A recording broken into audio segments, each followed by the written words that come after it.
we need these thick communities where needs are shared, where people know that being needy is not humiliating. It's our natural state for large parts of our lives.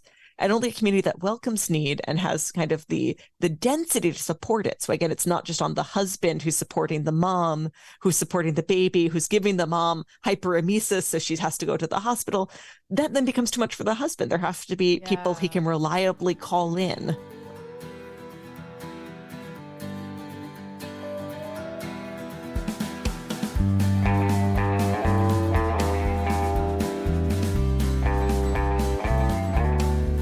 Ladies and gentlemen, welcome to the Crab and the Cross podcast. I'm your host, Mary Rose, and my guest today is Leah Libresco Sargeant. I followed her work for a long time, so it was great to actually get a chance to speak with her. We talk a lot about the role of women and how that relates to family and society. And I think it's that community piece that is often missing from these conversations. You know, there's certain strains of feminism that can be very anti-marriage and anti-motherhood. And so I think as Christians, we, in an effort to reject that, can swing the pendulum too far to the other side. I think one of the ways that we have done this is the way that we idealize the nuclear family. Obviously, mothers and fathers are essential, but the ideal family really goes beyond the nuclear family. It includes extended family, grandparents, aunts and uncles, cousins, and it also includes community, whether it's church community or literally neighbors.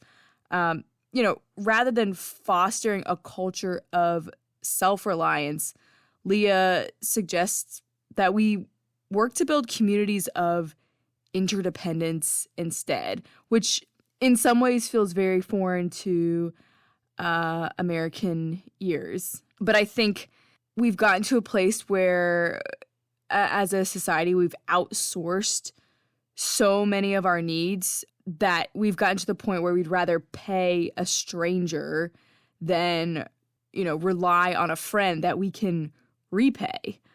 Anyways, lots to think about here, lots to reflect on. You can always count on Leah for a really thoughtful take, so definitely check out her blogs and her books as well. We are wrapping up the season here. One more episode next Wednesday. Also, happy 1-year anniversary to the podcast. The podcast launched, I think, October 8th of last year. So pretty exciting to have put together almost 40 interviews in the last year. If this podcast has blessed you, you can bless me with a 5-star review on Spotify or a written review on Apple Podcasts. You can also follow me on Instagram at the Crab and the Cross Podcast, on Twitter at Mary Rose Depp. And you can support this podcast for as little as 99 cents per month. Please see the link in the description. Lastly, as I said, merch is on its way. I had to figure out the best way to make that available. So I'm trying to decide if I want to make a website. But anyways, TBD. Hopefully I'll have an announcement very soon about that. Okay, and now here's my conversation with Leah Libresco Sargeant.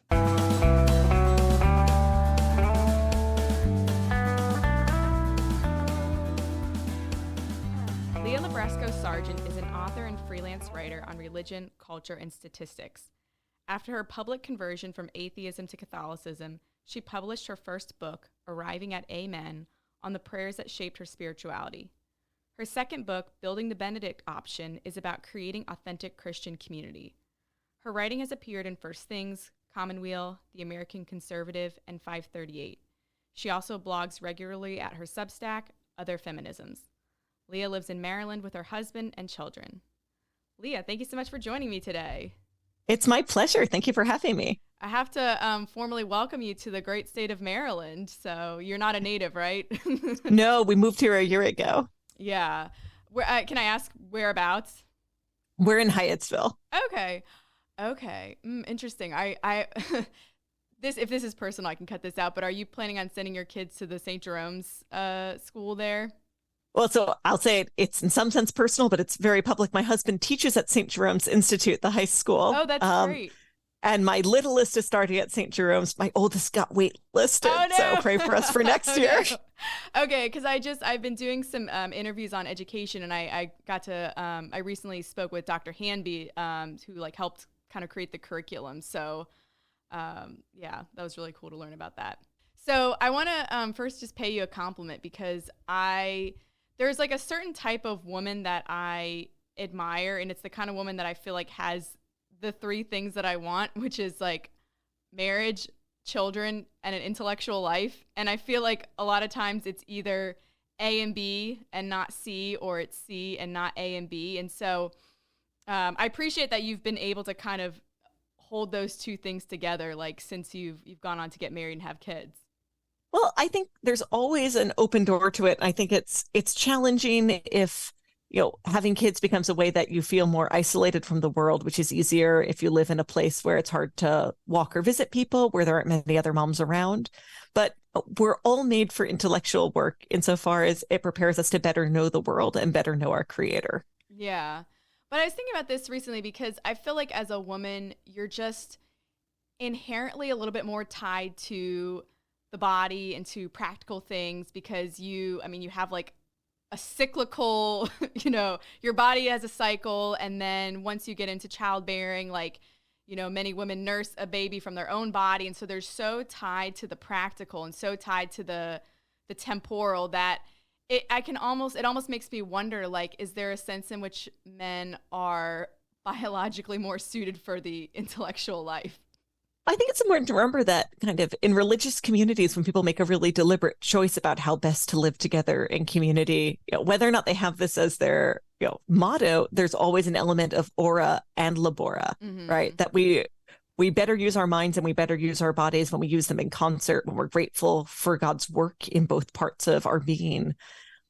And, to a great extent, I think a lot of men and women, find that part of their bodily existence is kind of treated as an afterthought or a problem. I think women encounter this, the problem more, and men encounter the afterthought more. Yeah. And in either case, it means we're kind of drifting away from knowing who God is, because we're losing our sense of who we are and how he created us.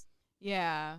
Well, and I think to like kind of refute my own premise, like when we look at scripture, Mary is this figure of contemplation. Like she's the one pondering things in her heart. And, I guess Jesus is the one having these lengthy discourses, but she's like engaging in like the sort of intellectual contemplative life. Mm-hmm. Yeah. So I saw the Barbie movie recently, and I saw that you had written about it. And the opening scene, which isn't really a spoiler because I think it's in the trailer, but you see kind of the revolutionary aspect of Barbie, where girls used to play with baby dolls, and all of a sudden here's this like full grown woman doll, and you can make believe in things other than motherhood. And so it kind of gets me thinking about how play can kind of shape our reality, and how we can kind of, like toys can almost mold children into what they're supposed to be. And so I'm wondering, like, do you think, because we live in a culture now where there's a sense in which motherhood is kind of degraded, certain waves of feminism have like sort of devalued it, but like, do you think it's a bad thing for girls to shirk playing with baby dolls, and do you think that like hinders their sort of maternal instinct? I think it's not so much that they lose by missing out on the play. I think they lose out if they see their parents react kind of in a distressed way with it. We had the difficult position where we just hadn't gotten a baby doll for our oldest for a bit. And I don't know what age we thought was like the right age for dolls. So whenever you kind of open the door to dolls, you have that question of what kind of body type am I showing my child? I don't like Barbie very much on that front, obviously. Okay. And then we saw her one day right after a change, pick up her wet diaper that we'd rolled up into a little ball and start cradling. And we're like, we're ordering a doll tonight, right? Wow. And I think it's because children, want to imitate what they love in others or what they're curious about. And so it's pretty natural for girls, especially, and for boys too, to want to imitate what they see their parents do. They want to sweep. They want to cradle someone. Yeah.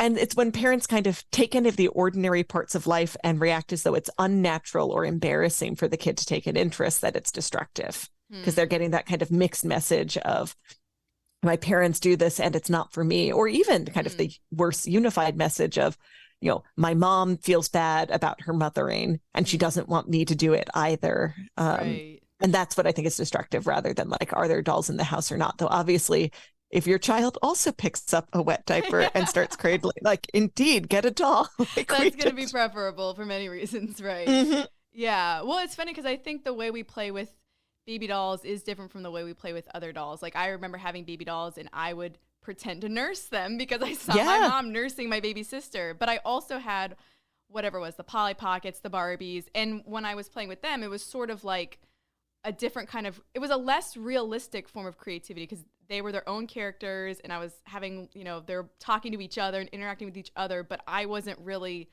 involved in the story the way that I was with the baby doll, Mm-hmm. Mm-hmm.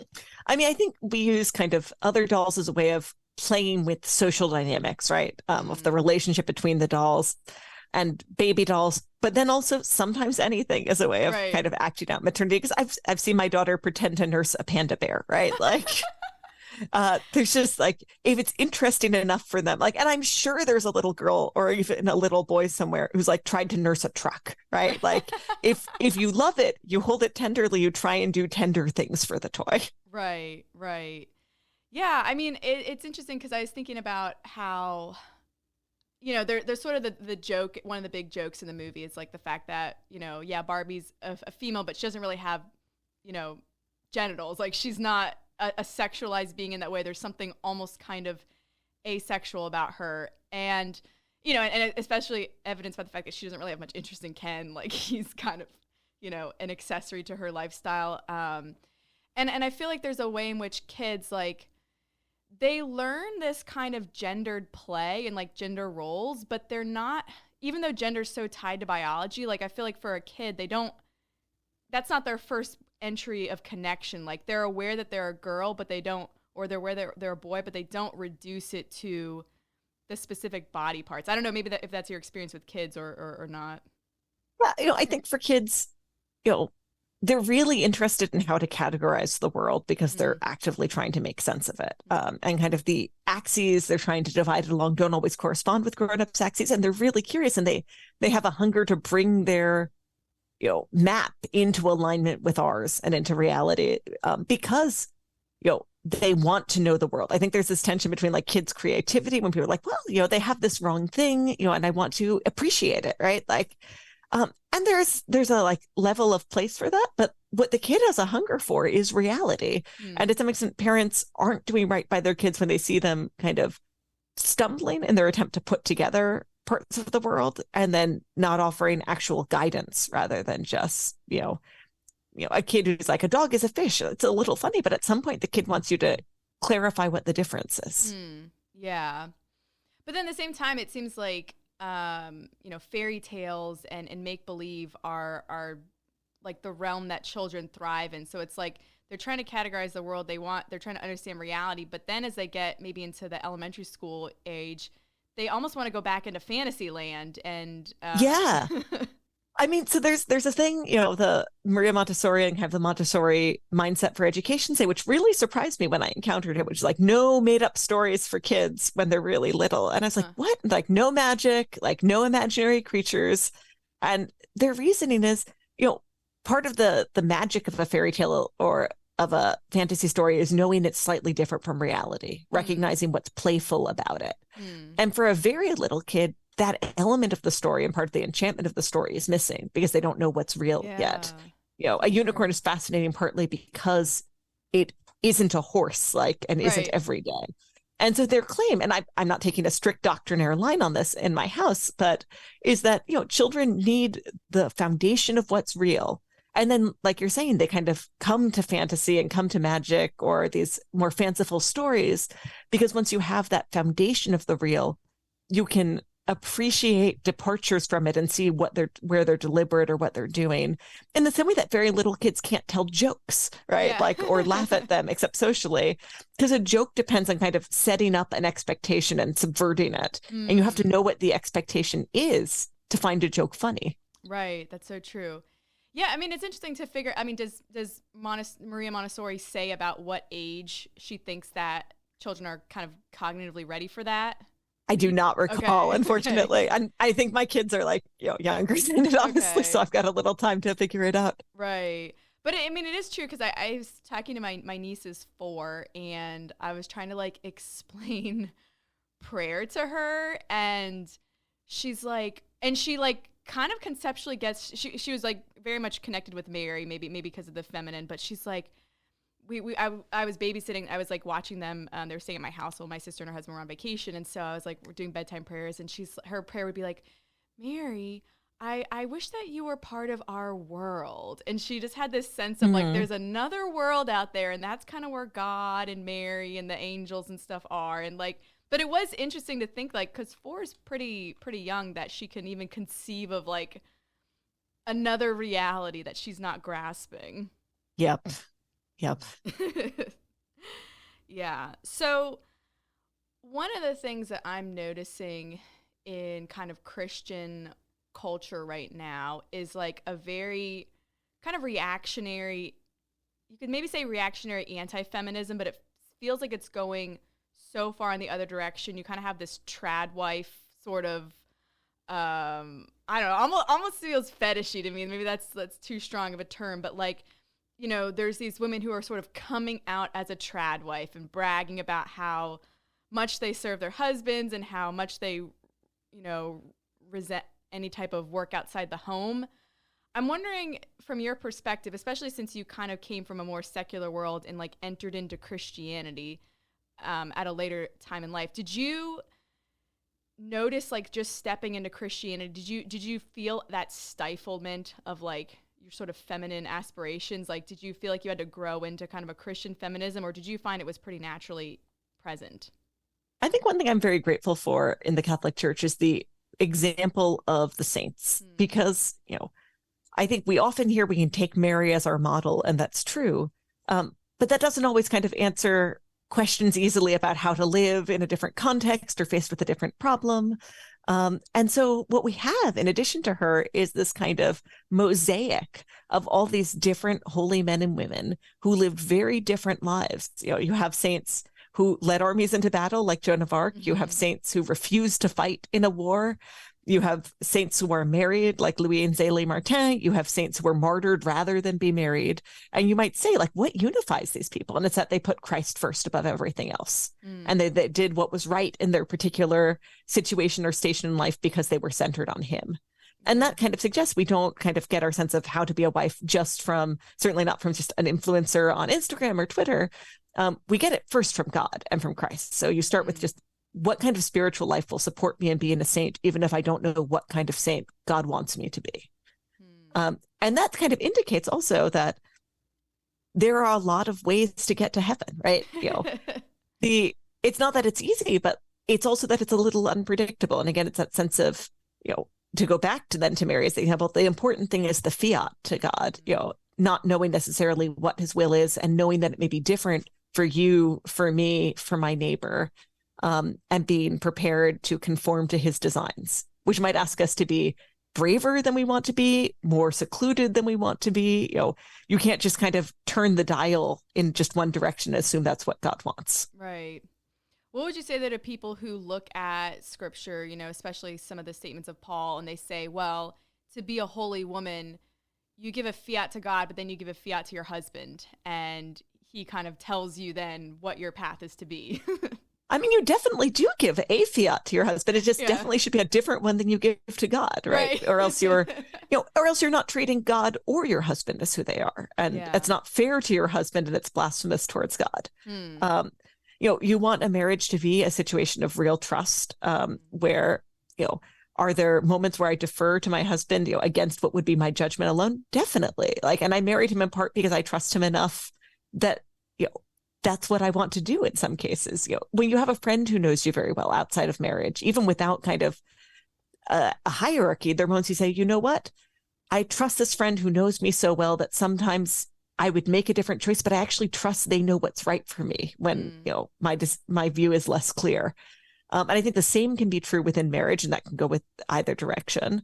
And I think partly it's spending time in marriage and growing in marriage that gives you that sense, not just of submission, to take the kind of the term that raises people's hackles a little bit, but just trust, right? Like, and a trust that isn't just we're always exactly in alignment in terms of a particular choice, but we are in alignment in a big way. And I take some risks and he takes some risks for me that we take because we're married and because we trust each other. Right.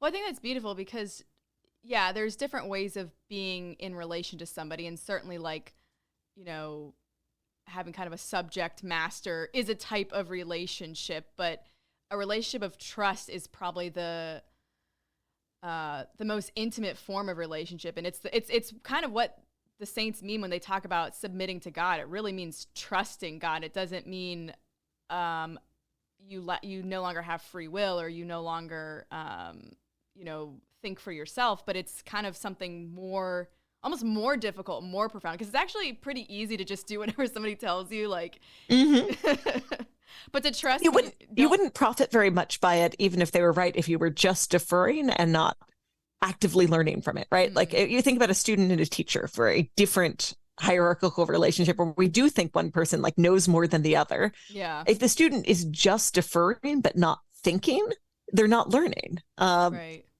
It's about kind of not just conforming to what someone tells you, but of, changing, right? Yeah. Being transfigured by that relationship. Right, right.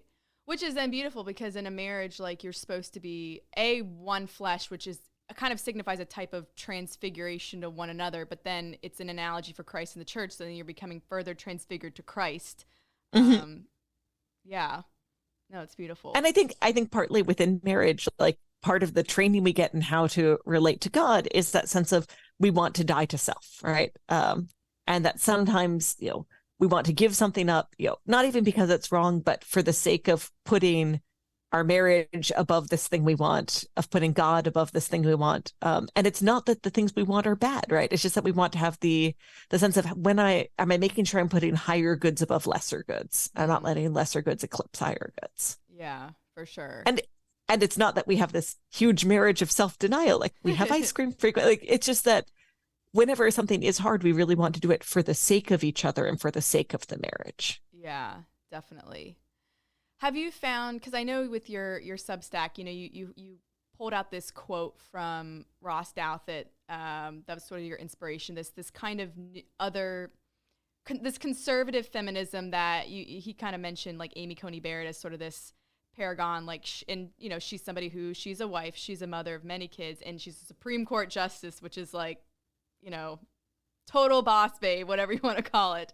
But like, have you found that there, like, in your own life, like trying to figure out work-life balance, have you found that there's a tension within yourself of trying to be wife and mom versus, having and worker, right? Worker, like three big domains that I do stuff in. Absolutely. And I think one thing that's important from Amy Coney Barrett's example is that she has help, right? Like, she lived in a kind of thick Catholic community where people looked out for each other. It wasn't just her nuclear family as an island in a town. But more than that, I think there was a sister to her or her husband, I forget who just came and helped raise the kids, right? Like, and that's the more natural model of family life, where the weight of the children isn't being borne solely by the parents, and there are kind of different seasons of your life, where right now I'm in the very needy season where I have 2 kids who are 3 and 1.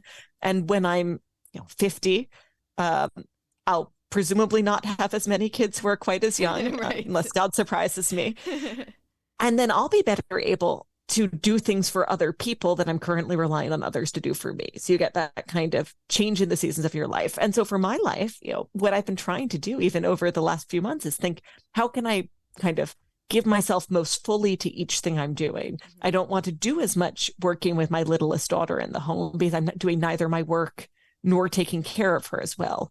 And even though it made me a little sad to do it, having her go to an in-home daycare in our neighborhood, for a couple hours meant I got a lot more done. And when she came back, I was able to give her my attention fully instead of feeling like I was pulled in different directions. Right. I think that's the question, not just of how do I do everything, how do I satisfy everything, but what help do I need so I can give each of these tasks the attention they deserve. Right.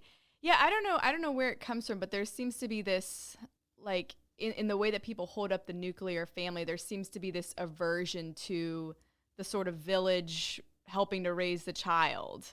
And I'm not really sure where that kind of isolation comes from. It's partly, that, well, I think some of it, this is a hobby horse of mine, is zoning, in that it's really hard to plan to live near people. If housing is kind of limited in quantity, you can't move to where your parents were because when your parents bought there, they could afford to. And even if you're doing better than them, now you can't. That breaks down family bonds, right?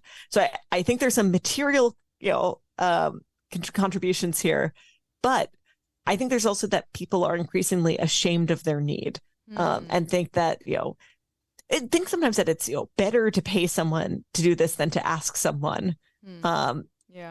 Because a commercial relationship is a cleaner relationship. And we do pay babysitters, to come over, watch our kids, but we could ask another family to like send over one spouse to sit in our house while our girls are asleep and we go out to a movie, and then we do it for them one time that month. Right. And I think most people find it much more natural to call a babysitter because you solve that with money, and kind of putting a need before a friend feels more vulnerable. Right.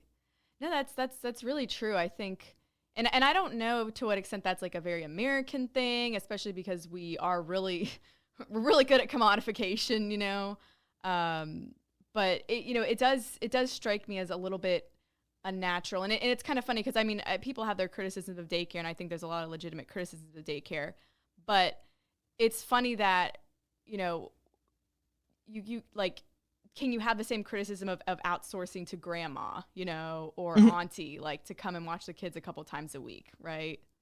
And I've seen people make that criticism where kind of sometimes mothers will get praised so effusively that you're not helping, right? Like only a mother can do these things. But a mother has to sleep, even if you don't take a job or you have the freedom economically not to do that, if you keep having kids, there will be moments where you can't do for each kid what they want from you in that moment. And part of the question is how you're sharing that load and with whom.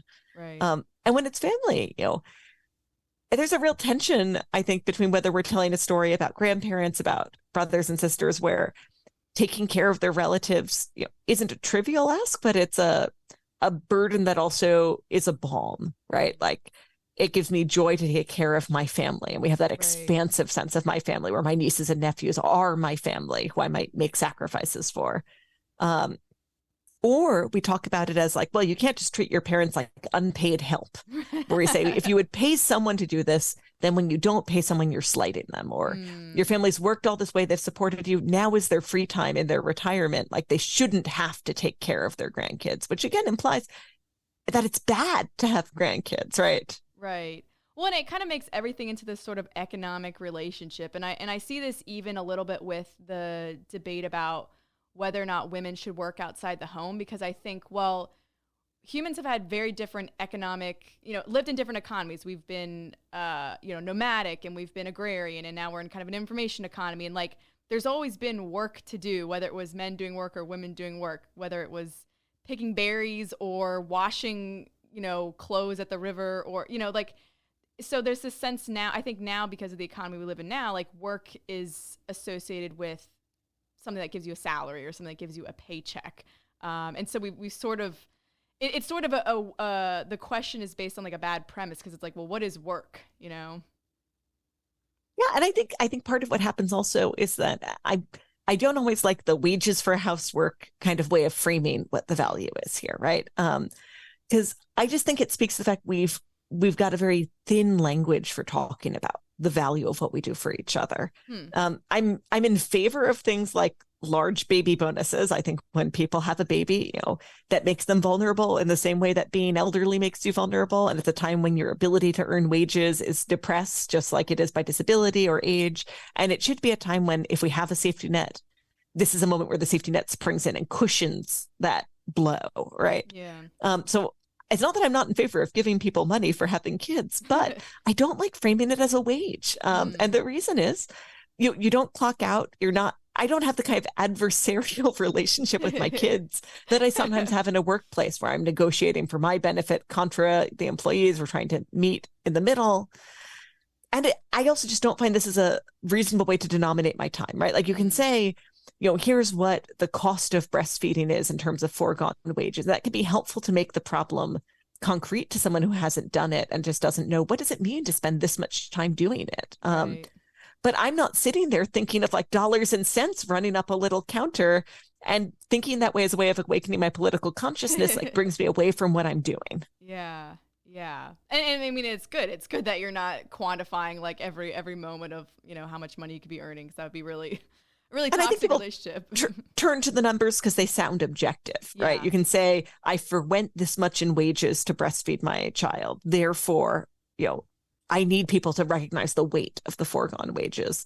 Right. But we need ways to recognize the worth of what we do for each other that aren't denominated in purely economic terms. And I don't think, I don't think a mother who felt kind of exhausted and overworked from nighttime shifts would want, her husband to show up and say, like, I have like hazard pay for you or overtime pay for you. Like, for one thing, they should have combined finances. So the idea of the husband compensating the mom is already very weird, right? Right. But you kind of only want the money, as the sign of value because you're not already experiencing it as being valued. Right. Yeah. So I'm curious because you wrote, correct me if I'm wrong, but you wrote Building the Benedict Option before. I know you've talked about some of your fertility struggles, but before you had any live birth children. Is that correct? That's right. I finished it. I think I turned in the manuscript before I was married, though I had kind of editing help along.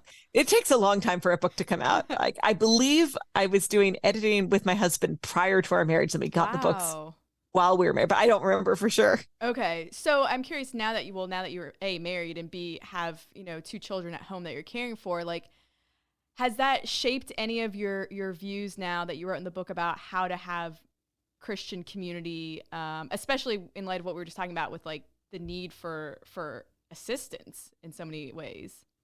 Yeah, I think part of the way of thinking about this is something I've borrowed from O. Carter Snead, who wrote a really excellent book, What It Means to Be Human, which is my favorite book I read that year when I read it.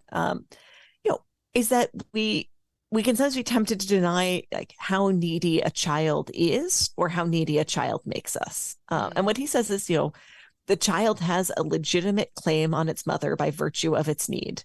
But the mother is made needy and vulnerable by that child's need. And then she has a legitimate claim on the people around her, right? Kind of most obviously on her husband and also her family, and also to some extent her neighbors. The child has this my need can be met by no one but you, especially in utero. And the mom has this more diffuse need. Several people can meet it. So you almost have the bystander effect of, so each of them can more easily say no, versus for the mom to say no to her child requires a knife, poison, right? Like, seriously. Yeah. But, the no's a vulnerable mom receives, are also really dangerous for her. But for each person to give the no is a lot less violent. And so we need these thick communities where needs are shared, where people know that being needy is not humiliating. It's our natural state for large parts of our lives. And only a community that welcomes need and has kind of the density to support it. So again, it's not just on the husband who's supporting the mom, who's supporting the baby, who's giving the mom hyperemesis, so she has to go to the hospital. That then becomes too much for the husband. There have to be people he can reliably call in to sustain the mom, to sustain the child. Right. So, I mean, I guess would you just say that you've just become further aware of this fact, like as you've entered into these different stages of your life? And aware of it in a different way again, like, because, there's one thing kind of knowing it in the abstract, and it's another thing experiencing it very directly. Yeah. So for you guys making a fairly recent move, did you, how are you putting some of these things into practice? Well, it's funny because even just in the move, we hired movers, which is we have such a big ask. How can we ask our friends to move us? Which is something that's more doable kind of at different stages of how much you own. Right. Or how big your friend network is. Of like, can I ask my friends to load this truck? Or of how many kids the friends have and what ages they are versus like, can I ask all my friends to hire sitters to help me load this truck? Right. So there we went for the commercial thing. I was pretty needy because I was sick right while we were moving. So I was depending so heavily on my husband, who then pulled an all-nighter the night before the movers came to finish packing while I like lay down and was miserable. And it turns out had a serious ear infection. Oh, gosh. But then he couldn't drive the next day, right? Like the movers have to drive the truck. He hadn't slept at all. He was falling asleep. And that's where we called in a friend, And we're just like, we need you to drive us to our new home because we can't do it. And the friend stepped in. And I think that kind of habit of asking people to step in major and minor ways, it's the minor ways that prepare you for the major ask. Yeah. In our new neighborhood, there's a women's listserv that makes it really easy, a Catholic women's listserv to share needs. Oh, cool. You know, they use it to coordinate meal trains for families who have a baby, but it just becomes really normal to say, like, I have to clean a horrible stain out of a carpet. Can anyone lend me a carpet cleaner rather than go buy one? And someone does. Or my kids have grown out of using the stroller. Could anyone use it? And someone does. And it makes people's needs visible to each other because there's a natural place to raise them. And I had the moment of just my husband, went off in the car and I forgot to take the car seat out. I had a work meeting I had to leave for in 10 minutes. And I posted, like, can I have a car seat for the whole day? 2 women responded, like, in 5 minutes, say, yes, take mine. Right. Yeah. And it gives you a real sense of reassurance to see how often needs are brought up and the needs are met. And you start to go like, okay, like, sure, I asked for a car seat or I asked for a carpet cleaner, but I can't ask for help with the real thing I need. Suddenly you go like, actually, maybe I can risk it. Right. Like, if I keep hearing a yes to need, maybe I can ask for help with the thing I need most, the thing I'm ashamed of.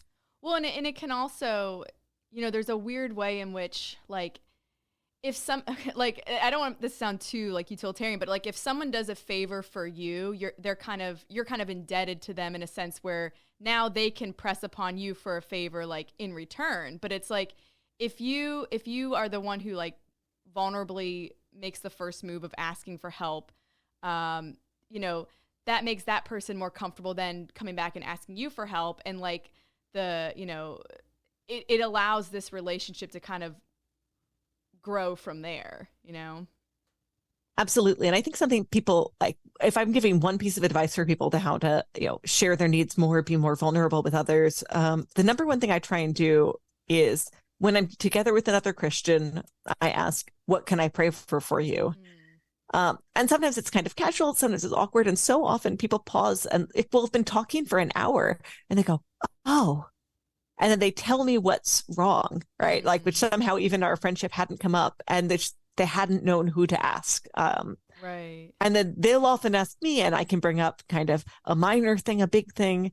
But I feel like it's so often that we spend time with someone and love them and then don't actually ask anything of them. Think about meeting at a coffee shop where kind of it's easy to use money to solve each problem you have while you're there.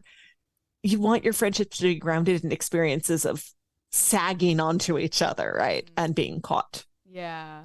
Well, I see this with, like, a lot of my friends who have kids, but I see this with women in general, that we do feel very almost guilty for having needs and ashamed for having needs. And I don't know if it's partly because we have such a helper like mentality that we almost don't want to be the one who then needs help on the other side of the coin. But I don't know. I don't know where this sort of shame or guilt comes from around having needs. But you see it even in romantic relationships where the stereotype is often that the woman doesn't want to, like, burden the man with her needs lest he goes off and finds someone who's less needy.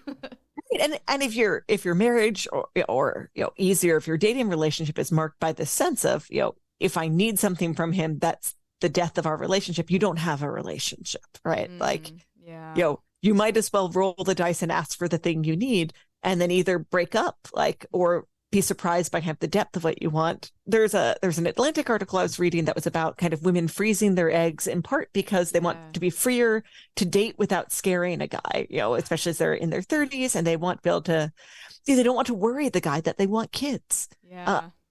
And they want to make sure they think, like, no pressure. They don't want the dads or the potential dads, right, to feel like they're being evaluated as potential dads. But this is such a narrow view of men, right? Like, how could it be worse for a man to hear a woman say, like, I want to keep going on dates with you because I think you'd make a good father? Yeah. At a certain point, if she doesn't think that, that speaks poorly of you, right? Right. No, it's true. I mean, I think it's an unfortunate fact that is based on people experience rejection and then they try to figure out a way to mitigate that, So I think the men who experience rejection, a lot of times their solution is just to not date. And then you have this whole, like, kind of toxic, almost incel culture. And then the women, is to just become less needy, less burdensome, more fun and cool and it girl and, like, maybe less human, right? Because again, this speaks to our idea that like what a human is someone who doesn't need anyone, who is unconnected to anyone. All their relationships are purely voluntarily and shallow. Yeah. And kind of when we aspire to that ideal of autonomy, of someone who needs no one, who's free because no one needs them, we're talking about someone who's profoundly lonely, who knows that if they have needs, like their expectation is they'll be discarded. Right. And I don't want to blame people for thinking that way, because people will have the experience of bringing their needs forward and being discarded or rejected as a result of that. But the injustice there is in the rejection, right? Because it's a rejection of who we are as people, not just of that person personally. For sure. Yeah. Well, one more thing I want to ask you about it. And you said, well, did you say one of your children is a girl, or you have two girls? Two girls. So two girls. Okay. So one of the things that, and this was actually a big theme in the Barbie movie too, was like this kind of mother-daughter theme. And as I was like reflecting on the movie, and I'm working on a piece right now, I was noticing that like mother-daughter relationships are not really explored very much in the Bible. I mean, like you have Naomi and Ruth, but they're more of like an in-law situation. And like, it's just interesting because like so much of the Bible is about father and son. Of course, you know, Jesus, the Son of God, and you have mother and son too, but like you don't really get this mother-daughter relationship. And so it's given me pause to kind of reflect on like what is unique about female community and then maybe mother-daughter relationships in particular. And so I'm wondering if you can shed some insights on that based on your own experience and reflection.